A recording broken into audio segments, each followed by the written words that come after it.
right, so good morning. I've got a guest here from Kansas City, Missouri. We were just talking about Kansas City, Missouri, or Kansas City, Kansas, but you can explain what side you're on, what side you live on, what side you work on. But George, welcome to Zoom. Yeah, thanks, man. It's I guess a pleasure to be here. I mean, we're making the best of it, right? We're social distancing. That's right. That's right. Hey, George, tell me a little bit about the company.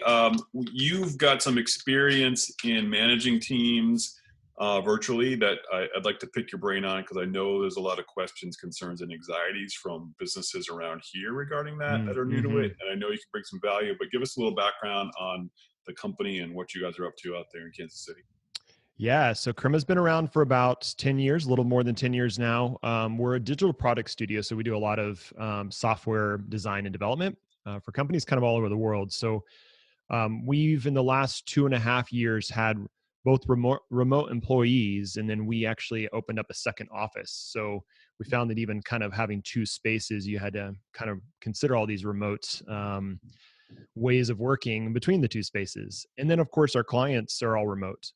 So because we serve people that are really now all over the world, we've had to figure out how to do a lot of what everyone else is having to have to figure out what to do right now. So we've been doing that for, truly speaking, about 2.5 years. And then we have 4 remote employees in Phoenix and DC, Minneapolis, and had one in Indy. So yeah, there was some trials at first, but we've learned a lot and got a few tricks up our sleeve that make it really, this transition was pretty easy for us. So just as background, because I've known you for a bit here, you weren't completely virtual like the rest of us until 2 or 3 weeks ago, but certainly we're working in virtual spaces along with physical spaces, right? Yeah, we had policies. I kind of hate that term, just as a side note, but we had requirements that every meeting that was set up for anything inside of Crema, even before all this hit, was required to have a Zoom link, right? Or anytime a meeting got wrapped up, always required a kind of post-meeting publication that went out to wrap up what the meeting was about, so that it could be shared out with whoever was or wasn't on the call or in the meeting or in those type of things. So we've had those rhythms and those routines, those disciplines that have helped us to already be doing that type of thing. Before, yes, we went about 2.5 weeks ago, fully remote, and it really happened like everybody else. It happened overnight. It was a Sunday night. My business partner and I and our VP of engineering got together at about 11:45, had a drink, and said, I think it's going to be tomorrow. And so we literally said, no one come in tomorrow. We're doing this. So I'm super psyched to have you on. Not only are you a fantastic guy and brings a smile to the table every time we talk, but you have some experiences that I think can bring value to a few businesses that we have been listening to, working with, and talking to. Like everybody else, I think we knew what Zoom was, we knew what video was, and we used it once in a while. Sure. But now it's core. And what I'm really excited about is, I know one of the words that you really are proud of, and one of the key elements of your business, in fact, you're actually modeling this a little bit, is culture. Yeah. So one of the challenges that a lot of businesses are sharing with me is morale and culture is, I won't say taking a hit, but it's certainly changing.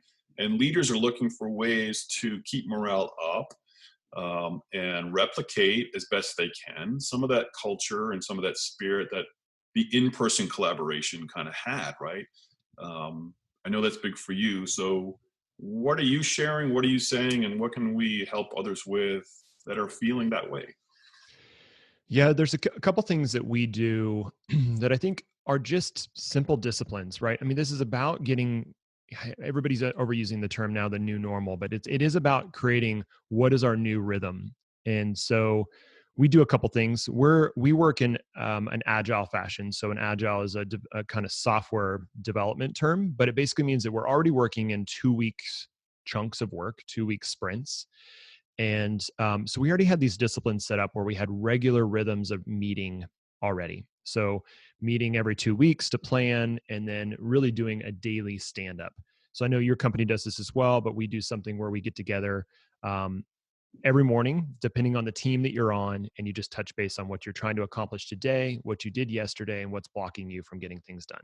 Yeah, every morning we get the whole team together. Now it's virtually. It was, but Yep. we call it a huddle. But yeah, absolutely, a check in the morning. That's right.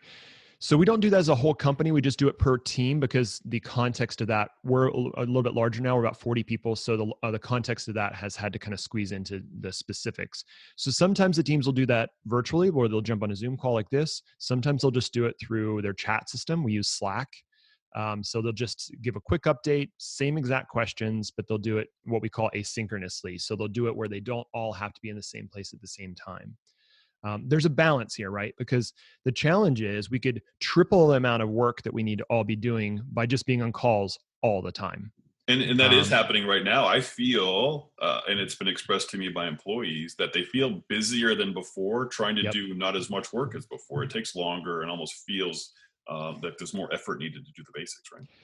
Yeah, and that's a big thing to combat because it basically means you have to figure out this new balance of over communicating to make people feel safe, but not over communicating to make people feel like they're doing more work, right? And so we did know that that first couple of weeks was going to be that kind of period of time, that honeymoon, if you will, of wow, this is all new and kind of scary, but also fun, and we're trying to figure it out. And now it's resting down into this is really what it feels like. This is where the work needs to be done. So there's a couple things we do. One is that a phone call is only needed if you really need to collaborate in person, because we want to really guard this digital virtual space very, very closely. And you're Second thing, using, I'm going to use your words, the new norm. When you say phone call, you're using that in terms of video. yeah, a Zoom. Right? Yeah, a Zoom. There is nothing. There's no other option except for a Zoom for us because one, we value reading body language. So we do a lot to kind of read into the body language of how people are feeling. Yep. And then the second thing is to use tools like Loom, which is one that's kind of popped up for us on our radar in the last 6 months. And Loom is basically just a screen recorder. There's been other screen recorders in the past, but what it allows you to do is just do a little screen cast where you can record and say, "Hey, I just want to get this thought out, and I'm going to share it. When you have time, look at it." Yep. So that way it's you're not taking. It's a quick way of getting a thought out there, not losing it, but not having to be a formal collaboration tool. So Loom with an L. Yep. LOOM. Yep. And then, of course, using your chat system to continue to have conversations. The biggest intentionality is at least once a day trying to follow up with everyone in your proximity, in your team. As a leader, I'm trying to do it once a week. I'm touching every single person in the whole company. That's just purely pinging them through Slack saying, "Hey, how you doing? I know you're home. What can I do to help?" And that's just that little touch point. The other thing that we do is we call the feelings chart. And this is say that one more time. Yeah, I know. It's called the feelings chart. Okay. And before every meeting or before every one-on-one, what we do is we have this chart that we pull up, and I'll send it to you if you want to share it out. But it's basically just this color wheel, and there's three spheres out, and in the middle, it kind of has the kind of core happy, mad, sad, those, right? And then it goes out from there and it has these more complex words to describe how are you feeling. And what we do is we take a real quick kind of just beginning of a meeting and say, how are you feeling? And each person goes around and they're supposed to say two feelings, because really we're not binary, because most of us would say, man, I'm anxious. This time is just making me anxious all the time. But what we find is people are actually anxious and they're excited. And that's a really weird paradox of the fact that there's something exciting about all this stuff that's going on. It's making us think and do work in a new way, that maybe in a way that we wanted to do it, but we just never have an excuse to do it. And so, but there is anxiousness about is that going to happen? Is there going to be an economy to support it, and et cetera? But asking these two questions. And then, of course, if there's anomalies, if there's somebody that's saying, I'm really upset, or I'm really disappointed, or I'm really proud right now, then you can just take a second and go, well, why? Yeah. And all of a sudden you have this opportunity to have a conversation that makes the meeting so much more helpful, because the work that people are doing is so much controlled by their posture right now. And so we're really focused on understanding people's postures, disciplines, and structures. Those are the kind of three things. I'm sitting up a little straighter as you say that to make sure that right. So let me run. So that's fascinating. Because one of the things that is happening, and I know I have seen it myself. Yeah. we use Slack, right? So Yep. we use that's our chatting, that's our rooms and our direct one-on-ones, and so that's our livelihood these days, is that Slack and Zoom. Um, and as a leader of an organization, when you reach out and just say, how's it going, right, Mm-hmm. you can only say that so many times, right, because there's just a flatness to that particular. So That's right. I found that when I said, oh, I'm just going to vary that a little bit, so I start, what surprised you today, what's challenging you Yeah. today, right? Yeah. Well, it makes people nervous because now they're saying, well, why is he asking these questions, right? What's Yeah. wrong? What am I supposed to be doing, Yeah. right? Yeah. And so as we go through this, that whole feelings chart almost feels like an empowerment of the employee to kind of give back in a safe space, something that might spur a conversation in a natural way rather than trying to force someone to think of how's it going in 19 different ways, right? It's so true. And it's funny because of course we're as leaders, we're pushing it out to them, but I love when they turn it on us. And then all of a sudden they'll start a call and they'll just say, hey, I just want to ask you, how are you feeling? Right. And it's like, oh man, you know what? I've been leading. I haven't even had a chance to step back and think, how am I I processing had this? that this week, and it did catch me off guard. It's right. They said, okay, I got that, but how are you doing? Let me know. And it feels weird. Right? It does. Yeah, It it feels weird does. if that's not the But norm. So I think what's exciting about this is it's making work more human, right? It's making us actually be able to build what truly is a culture. And we're all about saying that culture ought to be more about collaboration and diversity yeah. and less about control. And So I so what think we, that is happening. So that is what is really impacting many businesses that I'm talking to, yeah, is there seems to be a demarcation line of companies that focused on culture and interactivity tend to be finding an easier path. It's the lowercase e, right? It's yeah, not totally. Yeah. significant, but they're having an easier path, kind of being more human with the tools that we're seeing now. That structure, right? That corporate structure, job description, kind of flow chart mentality where you report to this person, reports to this person. They seem to be having a little bit more anxiety and trouble, right? There's some friction there because we're breaking down walls that used to exist, right? And It's a so lot of our service now because I mean we're a digital studio, but a lot of what we're doing now is actually consulting, and really it's consulting on this culture. It's consulting on that's how do you become a exactly what more I want to talk. adaptive organization, because Yep. this isn't the last time this is going to happen. So how do you think now about how to be an adaptive organization that can respond to these things on a daily, weekly, monthly, yearly basis? Because you've created an environment where people understand that there's empathy and that there's collaboration happening constantly. Yeah. So exactly. So I'm gonna put a pin in this piece of the Yeah. conversation and move on to something here that I think is probably equally, if not more, the source of some anxiety. So let's wrap up the culture. So in culture, we're talking about you're doing daily check-ins, you're Hmm. connecting one-on-one, you're not invading the virtual space anytime you want to. There seems to be some rules, right? It's if there's a need to communicate, we'll do that, but otherwise it's not just constant pinging on video back and forth, because you don't want to make things less difficult, more Right. difficult, right? You don't want to put more friction on those normal tasks. And then I really like you've got that tool, and if you can share that chart with me, I'll certainly put it out in the notes Yeah, of we will. We the will. podcast, where you're allowing or asking, right, requesting and hoping that folks share with you the type of feelings they're having, and you're getting some interesting combinations of feelings that are maybe starting conversations in new ways. So one thing that you had shared with me um, is in that space, excited, right? So people could be excited as well as being anxious. And leaders, owners, bosses around, um, when somebody says excited, there's an awful lot of people that go, well, maybe they're just excited because Ozark season 3 just came out on Netflix, right? Yeah. And you know what I mean? So Yeah. let's shift to productivity for a second, because that tends to really be a driving force of anxiety from those that are really uncomfortable in the new space. How are you finding ways to measure productivity? Is one thing, because we can see progress, right? Sure. But Yeah. how do you keep teams involved, communicating and collaborating, so you ensure progress and not that dead spot that perhaps distance might bring? Yeah, it does come back to, again, some of those disciplines. We are leaning heavily into the tools. I mean, this is where technology becomes a really powerful asset for us.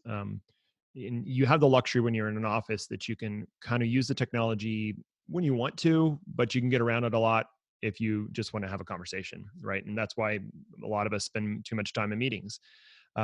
So we're using, I think you guys use Workamajig. We use Asana and Jira on a technology side.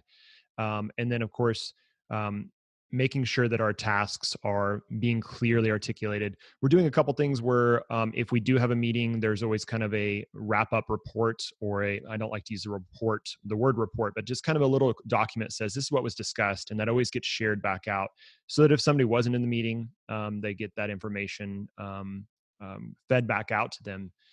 So I think the big thing with measuring progress, because we do technology, we're always looking at what's the term is velocity. So how much can we accomplish in a period of time? And so we're still measuring things in a similar way, but it requires basically the person to lean on the rest of the team to make sure that's being done. And so that does come through the daily stand-ups where we're actually checking. Our product managers or project managers are really leaning into saying, are we making the progress we intended to? Is there anything that's slowing us down? The biggest challenge for us right now is that some of our clients are having to slow down because they're having the same constraints we are. And so what we try to do is just make sure that we understand if there are these blockers that are keeping us from moving forward to getting progress done, that we name them. And we say, we understand there's a lot of grace right now, but how do we make sure that we name those things so we can remove those blockers and move forward or focus on something else so we don't lose that velocity? I love that, because one of the things that's my pet peeve is the question that was never asked, but the assumption role, right? And I love that recommendation of the when we're done, that little memo to make sure that we're really doing is aligning expectations, and is this what you got, right? And so we're doing a little bit more of that now than we used to, although we I was doing that anyway, but I find it's very important. I think that's a great nugget that you shared, is don't take for granted that what you heard is what they heard, because that distance again might evolve into things that you didn't expect. So that little recap memo, that's what I call as a recap memo. This is what we talked about. This is what I heard. These are the next steps. And quite frankly, these are the accountability of the next steps, because it might be a member of the team or it might be a client, right? We have one of our product managers uses one of our favorite tools right now. We were on a webinar with them a few weeks ago. It's called Miro, Miro. And it's a Canvas tool. So it allows you to do almost like you would have a whiteboard in front of you. And so they take all their notes as if they're writing them on a whiteboard, as if they're throwing sticky notes on there. They do their feelings chart in the Miro space. And then at the end of it, there's always this link to the original meeting collaborative space, and people can all be in there at the same time adding assets, and it really makes it feel like, oh well, this is what would have been up on the wall if we were in a room together. And so again, using those tools that give you a leave behind or a remnant, so that you can come back to it and make sure that you're not losing all the things that are happening right now, because it's a lot to keep track of.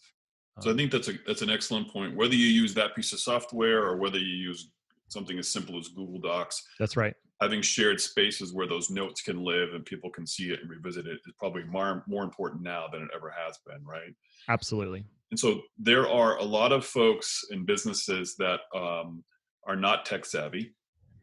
They can't add 5 different apps and learn all the processes and still keep their sanity and workflow and all that kind of thing. So if we were to wrap this up for the lowest common denominator, you obviously we've been talking about this for a number of years. You actually seek out those collaboration apps. So you're very comfortable in the software space, and you're very comfortable building teams in that virtual, even though you had physical spaces, you were very comfortable. Yeah, of course. But if someone isn't, I think what I'm getting from you, the nuggets, you tell me if this is what you've said, right? So regular communication, at the very least, a daily check-in of some sort with either a small team, or if your business is small enough, maybe everybody, just to get a feel for what you're focusing on, what you're doing, and what's going on in your day. That's right. Yep. Second is, don't be afraid to be human, right? So check in on the feelings, ask in different ways, and make sure that you're finding ways to dig beyond what the to-do list and the task list looks like. It's one of my favorite things that's happening right now. Okay. And then the third thing, I think, from a productivity point of view, is make sure that you are documenting the accountability and sharing those assets in a way that people can find them at their own comfort level, so that they can either review, collaborate, add to it, or even maybe find something that they missed, right? I think that's right. Anything to add to that? That's a pretty good list right there. I think the biggest thing now is the intentionality around naming things is really important. So whether that's What does naming that your mean? feeling, Yeah, what okay. what I mean by that is whether it's naming your feelings, like calling things out a bit more explicitly. When we thought that it was easy enough to catch things in the periphery, there's no longer a periphery, right? We are divided by this digital space, and it is the new normal. So naming how you're feeling, naming what came out of that last meeting, naming what our tasks are, and really having that be almost annoyingly clear, Literal, exactly right. literal, very literal. Yep, So if you can actually make sure you say, well, okay, I understand something's happening there. Can we name that so that we can make sure that we do something about it? simplifying. Or You're talking can we about name it don't because get it's lost. something we're going to put on Yep, the sideline, right? yep, You know, yep. I I think love you it. just have to be a little bit more explicit right now. So all the things you mentioned really is about the intentionality of saying, let's just be as explicit as we possibly can right now. Simplifying it. Yeah. Absolutely. Yeah. Social distancing means stay home, right? We should just say stay home, Yes. Just stay home. right? Yeah, that's right. George, anything else to add? Hard for my kids to understand that. That's how are you guys doing? I'll close by asking everyone at the house happy, healthy, and Yeah. We're very blessed. We're, it's been this strange thing to see a neighborhood alive.